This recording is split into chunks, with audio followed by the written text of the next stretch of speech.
அனைவருக்கும் வணக்கம். நான் உங்கள் ரம்யா. வீடியோ போட்டு ரொம்ப நாள் ஆச்சுல, உடம்பு முடியல. ஒரு ரெண்டு வாரமாகவே உடம்பு முடியல. அதான் வீடியோவும் போடல. வேறு சோஷியல் மீடியாவிலையும் எதையும் நம்ம தேடியும் பார்க்கல. இப்போது நான் காலையிலையும் பார்த்தேன் அந்த நியூஸை, நேற்று நைட்டும் பார்த்தேன். அது என்னது, இப்போ இந்த ஏர் கிராஷ் நடந்துச்சுல்ல, விமான விபத்து, அதை பற்றி ஒரு அப்டேட் போட்டிருந்தாங்கல்ல. அது வந்து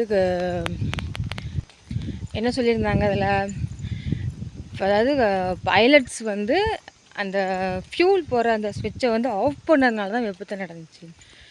எவ்வளோ சில்லியாக பேசுகிறாங்கல்ல, அப்பட்டமாக தெரியுது. அந்த போயிங் கம்பெனியை காப்பாற்றுறதுக்கும் இந்த ஏர் இண்டியாவை காப்பாற்றுறதுக்காக பேசுகிறாங்கன்னு அப்பட்டமாக தெரியுது. ஏன்னா இறந்து போனவங்க வந்து சொல்ல போகிறாங்க, ஐயோ அண்ணே நான்லாம் ஆஃப் பண்ணலண்ணே, ஐயோ அண்ணாச்சி நான் ஆஃப் பண்ணலன்னு சொல்லி என்ன ரெண்டு பேரும் மாறி என்ன நான் ஆஃப் பண்ணி அப்படின்னு சொல்லவா போகிறாங்க.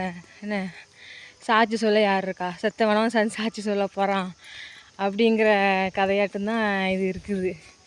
எல்லாருக்குமே தெரியுது அப்பட்டமாக இப்படி காப்பாற்ற தான் சொல்கிறாங்க அப்படின்ட்டு. இருந்தாலும் ஒரு சில தரப்பு என்ன பண்ணுவாங்க தெரியுமா, இந்த ஃபேமிலி டார்ச்சர் பண்ணுவாங்க.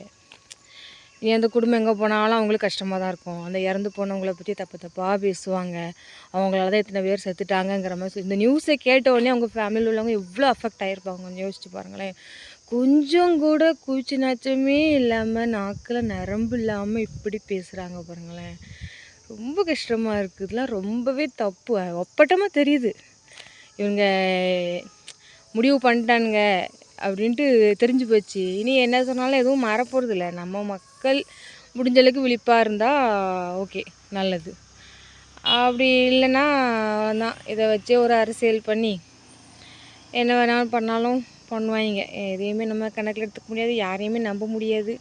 இத்தனை நாள் சொல்லாத ரிப்போர்ட் ஏன் இப்போ சொல்லணும்? ஏன்னா திரும்ப ஒரு போயிங் விமானம் வந்து ஒரு ஃபால்ட்னால தரையாக இருக்குனாங்க ரீசெண்ட் டைமில். அதுக்கப்புறம் அவங்க முடிவு பண்ணிட்டாங்க, ஐயோ இப்படியே போச்சுன்னா அப்புறம் அவ்வளோதான், நம்மளுக்கு வந்து ஃப்ளைட் செய்யறதுக்கான ஆர்டர்லாம் கிடைக்காது. அவன் நினச்சானே என்னவோ தெரியல.